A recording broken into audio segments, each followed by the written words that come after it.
The key to excellence in sports starts with hard work. Basketball is like a tradition. It's something we take with great pride.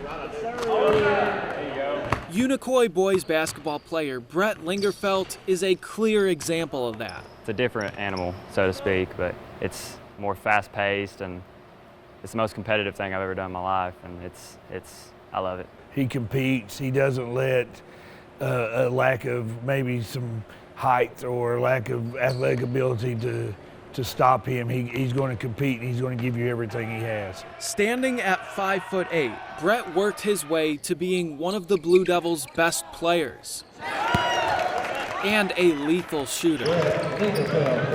I wish he would shoot more. I mean, I've told him to shoot, and sometimes he's like, well, I don't think you really want me to shoot. Well, I do, because every time he shoots, you think it's going to go in. He's a senior now, and his Unicoi basketball career is starting to wind down. Man, it's fun, but it's heartbreaking at the same time. I mean, I know it's my last year of high school, and that's awful, but man, it's been fun. But he will continue to work hard throughout the spring. We need help cleaning up. He won't be grabbing a baseball bat or soccer ball. Just a little rubber band doing so much? Yeah, it did. He's working with rubber bands and balsa wood. 53, 54, 55. You design, you build a little simple airplane made out of balsa wood and mylar for the wing coverings. Every time you let it go, your heart jumps.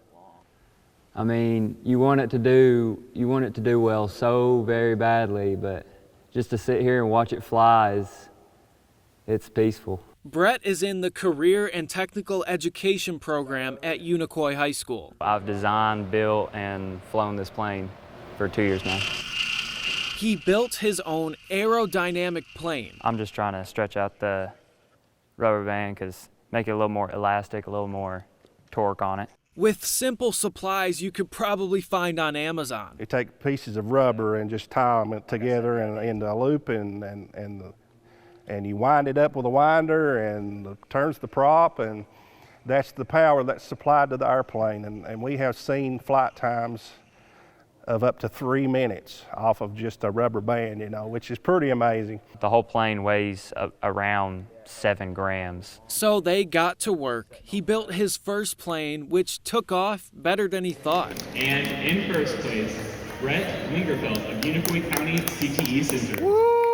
He won first place at state, which is in Chattanooga every year, and he placed in the top 5 in nationals in Washington, D.C. He had a strong first year, then got back to work over the summer to get better. Here, right off of here to here, that's why you're getting that really steep turnout. Just like he did for basketball. He was in here this summer and before the season practicing on flying his airplane just as much as he was practicing on shooting three-pointers. It's an interesting extracurricular activity for an athlete. They correlate, you got to think on your feet, because in the game you're not going to know what the defense or offense is doing. You got to think on your feet, and just like in the plane, you don't know how high the room's going to be, if the AC is going to be on, or how wide or tall it's going to be. There's all kinds of stuff you got to think on your feet. It goes back to the root of an athlete's success, a competitor's success. We ain't trying to get stuck in the rafters, no way. Hard work on and off the court. Oh yeah, I love it. Just something you put so much time and effort to, and watch it work the way you want to, and actually get in there and do its job. It's extremely satisfying. It's what you want kids to be well-rounded, not just focused on one thing, and then he does a great job of when it's basketball, he's focused on basketball. When it's academics, he's focused on his academics. When it's dating his girlfriend, he's focused on her. When it's flying the airplane, he's focused on that competition. So, I mean, he's going to be successful in anything and everything that he attempts to do. In Irwin, Michael Epps, News Channel 11 Sports.